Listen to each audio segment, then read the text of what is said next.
A very good news for all the CBSE students, those are especially studying in the 9th grade.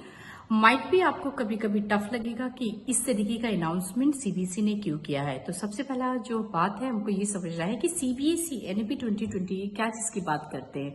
ये बात करते हैं board application, यानी कि आप जो भी पढ़ाई कर रहे हैं उसको रियल लाइफ में how you have to apply. The talk is that only, specially if you understand NEP आपका एप्लीकेशन पे ज्यादा बात करता है। एप्लीकेशन यानी कि आप पहले समझिए और उसको अप्लाई कीजिए आपके रियल लाइफ में। तो ये बहुत इंपॉर्टेंट है आपके लिए समझना।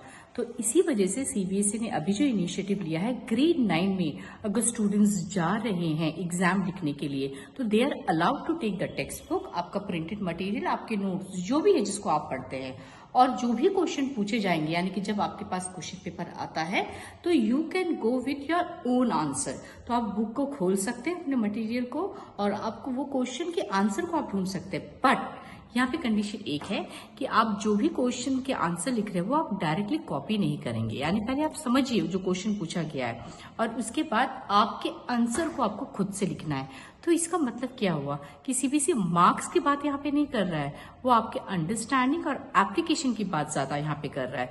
तो how you have to improve and how you have to understand the future के 10th एंड 12th के बोर्ड एग्जाम्स, वो बहुत जरूरी है।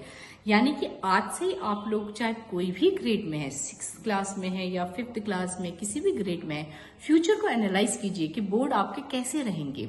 बोर्ड एग्जाम में हो सकता है कि आप बुक लेके जा सकते हैं, बट जो क्वेश्चन पूछा जाएगा वो बहुत ज्यादा हायर ऑर्डर का रहेगा और बहुत ज्यादा कॉम्पिटेंसी बेस पे रहेगा।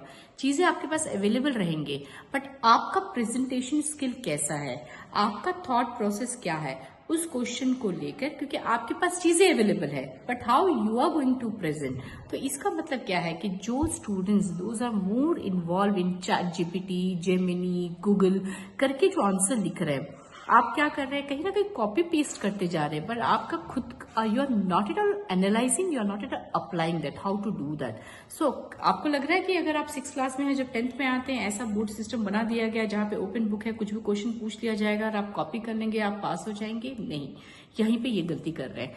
तो प्लीज स्टॉप डूइंग दैट। सो आज से आपको क्या प्रैक्टिस करना है, स्टार्ट कीजिए अपने बुक को खोलने का और आप रीडिंग स्टार्ट कर दीजिए। जो भी क्वेश्चन पूछे जा रहे हैं आप उसको अपने वर्ड में लिखना स्टार्ट कीजिए। ये सबसे पहला स्टेप है।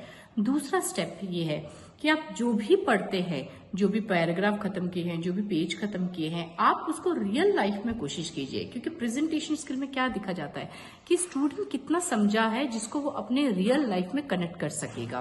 क्योंकि आज की डेट में सारे इन्फॉर्मेशन, सारे वर्क तो एआई कर ही दे रहे हैं। तो हमको फ्यूचर के स्टूडेंट्स कैसे चाहिए, फ्यूचर में स्टूडेंट्स ऐसे चाहिए जिनका थिंकिंग इतना वाइडर होना चाहिए, इतना ब्रॉड होना चाहिए कि जो एआई और रोबो को भी हैंडल कर सके।